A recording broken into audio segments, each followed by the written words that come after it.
kejadiannya jam 3 sore. Pas itu enggak ceritakan dari Coba awal. jelaskan dulu dari kapan Mbak Ita dimaki gitu. Dari pertama kali masuk kerja Pertama masuk tanggal 30.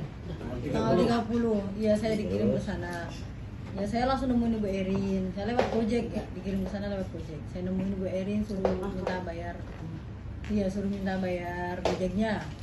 Terus udah tuh habis itu ya awal-awalnya sih pas 3 hari 4 hari itu udah sering dimaki-maki sama Ibu Erin.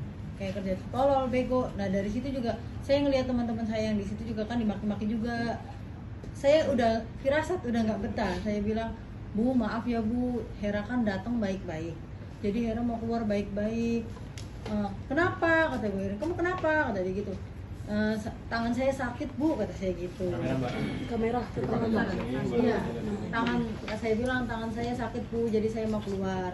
Udah mulai dari situ dia langsung komplain ke Ibu Yayasan. Tapi sebelum komplain saya udah mengundurkan diri duluan saya.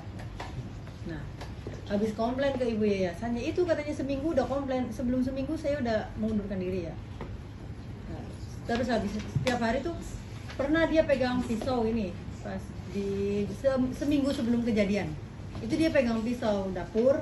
Terus ada saya manggil saya, "Herwati sini," kata. "Kamu di sini jangan sembarangan," sambil nunjukin pisaunya itu ke saya. "Kamu di sini jangan sembarangan ya, kerja jangan asal-asalan ya." Sambil pegang pisau gitu ke saya.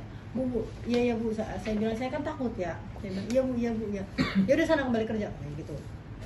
Nah, habis dimaki-maki tuh saya udah mulai nggak betah, tiap hari dimaki-maki. Kayak itulah intinya kerjaan tuh salah mulu kata dia. Semenjak saya bilang mengundurkan diri itu kayak dia tuh cari kesalahan saya. Saya kuat-kuatin kan, saya bilang ke Ibu Yayasan, saya bilang nyaman itu bukan karena kerjaan sama majikan saya, karena ada pembantu 2 itu, si Siti sama si Nur datang, dia mohon-mohon sama saya, "Mbak Hera jangan keluar ya dari sini Mbak Hera, kuat-kuatin Mbak Hera. Mbak Hera nggak kasihan sama saya, ya udah Mbak Hera sini saya pijetin, yang penting Mbak Hera di sini ya." Ya udah saya bilang ke Ibu Yayasan, "Bu, Kak, katanya kayaknya saya udah nyaman deh Kak di sini," saya bilang gitu, karena saya melihat mereka berdua kasihan. Nyamannya karena teman kerja ya. Nah, di situ mungkin saya bisa terimanya karena kalau perlakuan kasar, omongan kasar, maki-maki saya terimalah, yang penting nggak main tangan. Pikir saya kayak gitu. Udahlah nunggu sampai gajian, saya pikir gitu. Nah, pas itu jam 3 tanggal 28 April, jam 3-nya kan udah kembali kerja. Memang di situ kan sistemnya kerja 2 kali. Jam 5 sama jam 3 sore. Saya lagi bersihin di atas tuh, bersihin sofa. Nah, si Ibu Erin naik ke atas. Dia langsung masuk ke kamar Mas Dio. Dia bilang gini, "Kenapa ini orden nggak dibuka?" katanya. Kan kalau di situ kalau bersihin rumahnya Bu Erin harus dibuka biar debunya kelihatan katanya gitu kan. "Kenapa ini orden nggak dibuka Herwati?" katanya gitu. "Oh iya Bu, maaf Bu, nanti saya buka. Jangan injek karpetnya," kata dia gitu. Iya Bu. "Ini kenapa pintu kamar mandinya Dio dibuka?" "Iya Bu, maaf Bu, saya tadi pagi saya bersihin gitu. Menurut saya suruh kering dulu." Nggak usah banyak alasan. Saya itu nggak suka kalau di rumah ini tuh kamar mandi dibuka kayak gini, nggak suka saya. "Tutup cepetan." "Iya saya tutup Bu," kata saya gitu kan. Terus kata dia gini, "Kamu dikerjanya tolol ya, asal-asalan kamu di sini ya."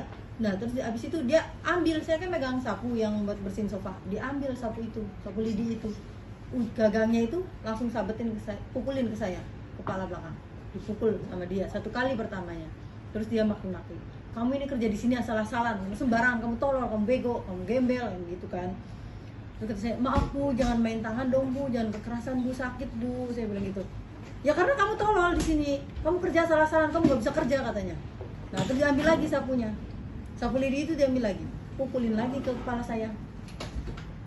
Ya saya nangis dong di situ, nangis takut. Dia kata dia, "Udah kerjanya bener, cepetan, ini tong sampah juga ada debu ini, kamu berarti nggak dilap ini, kamu dijorok, kamu nggak bisa kerja, kamu tolol emang di sini tuh," kata dia gitu. "Iya Bu, maaf Bu, maaf, nanti saya kerjakan." Itu saya nangis.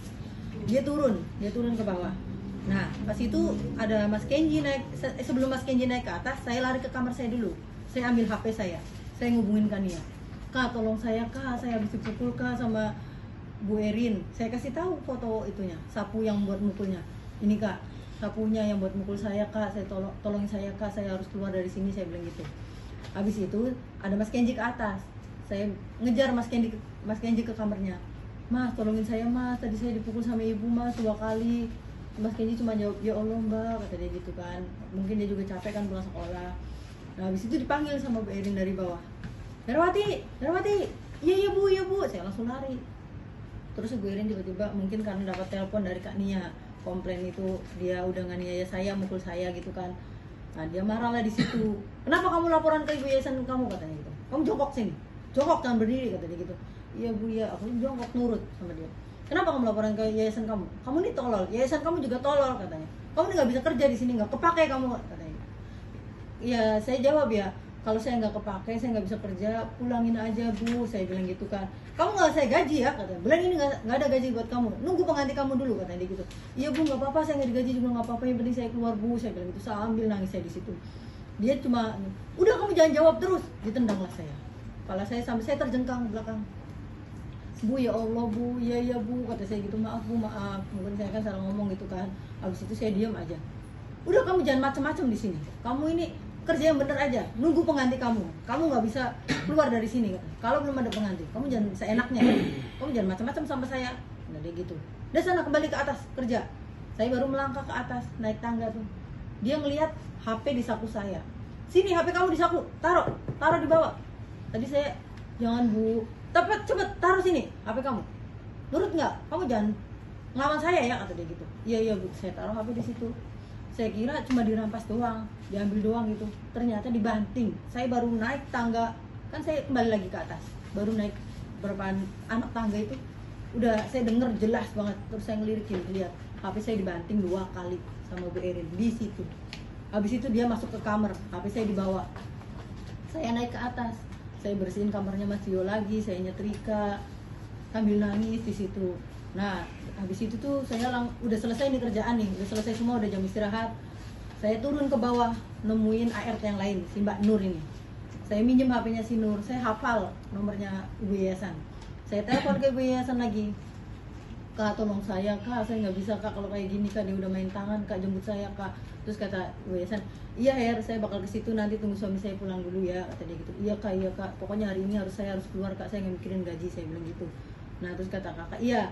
Pas selesai kakak lagi di jalan, nelpon saya lagi, Her, kamu bilang ya ke majikan kamu kalau kami lagi di jalan, soalnya kami dari jauh loh Her, katanya. Ini bawa Fatih juga, bawa anaknya yang kecil, kata dia gitu, udah malam.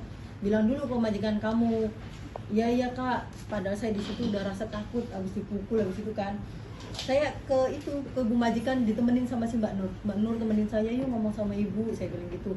Iya, Bu maaf Bu, ini penyalur saya lagi di jalan Bu, mau kesini mau nyebut saya. Ya, suruh kesini, suruh datang, temuin saya. Bila perlu temuin saya. Dia bilang jawab gitu. Iya Bu, saya bilang gitu kan. Saya sambil nunggu kakak sampai gitu di situ. Nah pas kakak sampai kan si kakak nelpon lagi. Her, ini saya udah di gerbang, kamu keluar ya. Bilangin ke ibu majikan kamu kalau kami udah sampai, kata dia gitu kan. Terus saya masuk tuh bilang lagi, Bu maaf Bu, itu ibu yayasan saya udah datang di depan, kata saya gitu. Tolong Bu ditemuin. Dia jawabnya gini, nggak mau, suruh pergi lagi. Nah gitu, terus saya keluar. Kak, Ibu Erin nggak mau nemuin. Loh gimana? Tadi kamu udah ngomong belum? Kata ibu yayasan. Udah ngomong, kata dia mau, tapi nggak tahu sekarang nggak mau, kenapa? Saya bilang gitu. Nah di situ tuh si kakak ini pergilah, mungkin dapat cetan itu sama satpam itu, Pak Heri itu suruh lapor ke polisi. Jadi kakak pergi ke Kapolsek, saya masuk lagi sambil nungguin kakak. Nah habis itu kakak datang lagi tuh, lama-lama tuh dia datang sama pihak polisi. Mbak polisi nelpon lagi, Her keluar Her, ini saya udah nurut ya apa yang disuruh majikan kamu, katanya suruh lapor ke polisi, suruh minta pendamping polisi, saya nurut, kata dia gitu. Ya udah saya keluar lagi. Oh iya, saya bilang ya Kak ke ibu majikan saya kalau kakak ada polisi juga, saya bilang gitu. Maaf Bu, itu di depan udah ada polisi juga, ada penyalur saya. Terus dia bangun, iya, sini Her, katanya. Herawati sini, si Nur Siti panggil, katanya suruh kesini semua. Si RT suruh panggil semua. Si Siti sama si Nur, kalian berdua sekongkol ya sama Hera ya, ngasih HP-nya ke penyalur, ha? Kalian jangan macam-macam sama saya bisa laporkan kalian loh. Sana naik ke atas. Mereka berdua takut, jadi mereka berdua nurut. Terus Ibu Erin ngomong sama saya, Her, kamu macam-macam sama saya ya, ha? Kamu tolol, dia mukul saya, langsung ini pelipis atas kepala saya, dipukul saya. Kenapa kamu lapor polisi? Ha? Kamu macam-macam sama saya. Tadi. Kamu kira saya takut sama kamu? Ha? Kamu jangan macam-macam, saya bisa laporin kamu balik, kata dia gitu. Dipukullah kepala saya, terus ayo naik ke atas kamu. Kata saya bilang, enggak mau Bu, saya mikirnya di depan ada polisi, saya harus selamat nih. saya mikirnya gitu kan. Saya nggak mikirin HP, nggak mikirin gaji, nggak mikirin baju, yang penting saya keluar dari situ. Disitulah terjadi percecokan antara saya dan Bu Erin. Enggak Bu, saya nggak mau, saya maunya keluar, kata dia. Ayo masuk cepetan. Itu dia udah narik baju saya, nyekik tangan satunya, nyekik leher saya dan narik baju saya pegangin tangan dia, saya tarik dia juga. Enggak Bu, saya mau keluar, pokoknya saya mau keluar, tolong, saya teriak di situ, tolong. Kamu jangan teriak, dia makin marah. Gue makin pakai tenaga dia masuk ke dalam, terus kecakar saya, kena kukunya itu, karena saya nyelamatin diri kan. Saya tarik tangannya dia, saya tarik ke depan, terus saya lari. Dia sampai ke balkon, tarik-tarikan itu sampai ke balkon, keluar, dia udah keluar. Nah terus saya lari ke Kania dan ke polisi. Habis itu saya nangis, Pak tolongin saya Pak, tadi saya dipukul juga, kayak gitu. Udah. Sama ini untuk